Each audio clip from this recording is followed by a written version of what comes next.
Hello everybody, and welcome back. As you can see, I am spring ready. Hope you are too. We've enjoyed sun. The rain is here this week, but it's not going to stop me from going on a jog in between the rain showers based on my attire at present. However, I also hope that you managed to attend this last Sunday. If you didn't, I hope you were able to catch it online. I decided to preach on what some would consider a fairly challenging text, especially in light of it being Mother's Day, and within the United Church, they call it Family Sunday.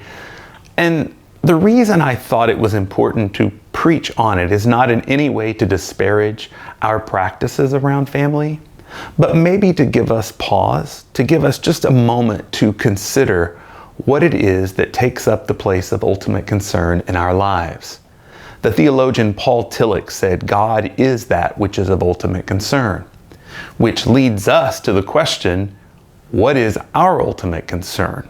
Because according to Tillich's logic, that would then be our God. Now, within the passage, Jesus is challenging those that perhaps had attempted to replace the unnameable, ineffable God who calls the children of Israel into existence, the God who we would say incarnates in Jesus as Jesus.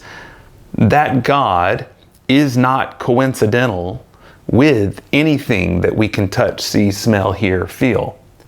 The God may be present in, but is not identical to. And that's an important tension, because what happens in the history of our faith, as well as the broader Judeo-Christian heritage, what happens when we take an object within this world, our lives, and we put it into the place of ultimate concern, we turn that object into an idol. Now, I still remember being in Sunday school, children's church, and learning all about idols. And I remember my teacher, I was second, third, fourth grade. What are idols in our lives? We talked about money, shirts, acclaim, prestige, success here and there. And interestingly enough, despite the fact that I was 7 or 8, I'm 43 now, and that continues to be the temptation, this recurring temptation in our lives to set something up that is not ultimate as the ultimate thing in our lives. That's really what Jesus is getting at here. Jesus is saying that my message is going to create tension, because the message of liberation, the gospel message, the fire that refines, purifies, and purges, that message, which is good news, is also going to create tension, because there are some people in that society and in ours who benefit from the system as it is, as unjust as it is, as much inequitable distribution of wealth as there is, resources and opportunities. There are people that benefit from it and do not want to see it removed, dismantled, changed. Jesus' message, though, is nevertheless a prophetic intervention in that world and in ours. So I don't think there's any way to get around it. Now, Jesus names family because family might have been the prime God candidate within that culture, time, and place. Maybe it is for us, but there's obviously a whole lot of other God candidates in our lives, things that can take the place of ultimate concern. Tillich wasn't the only one. Dietrich Bonhoeffer named it.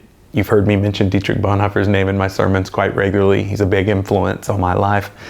He's in his own context in the 1930s in Germany, and you have this government that is coming to power and is promising to bring back the glory of Germany, to reinstate its integrity and its sort of world center. We saw what happened with that. We recognized the violence, the hate, all the awful, horrible things that happened as a result of that, which Bonhoeffer called out as a form of idolatry, political idolatry. I'm not going to say anything at this point, but I think you and I can both take the message, take the note about our current situation, 2025, the things that we're up against, the things that are threatening this integrity of walk in our faith. And so I invite you to consider Jesus' message in that light. Not just family, but anything that wishes to take the place of ultimate concern in our life. And interrogate it. Does it demand that place? And if it does demand that place, how is it as a God going to function in your life? Is it going to be as satisfactory as the God that can't be seen, touched, right? The God that is ineffable, let us say, within our tradition.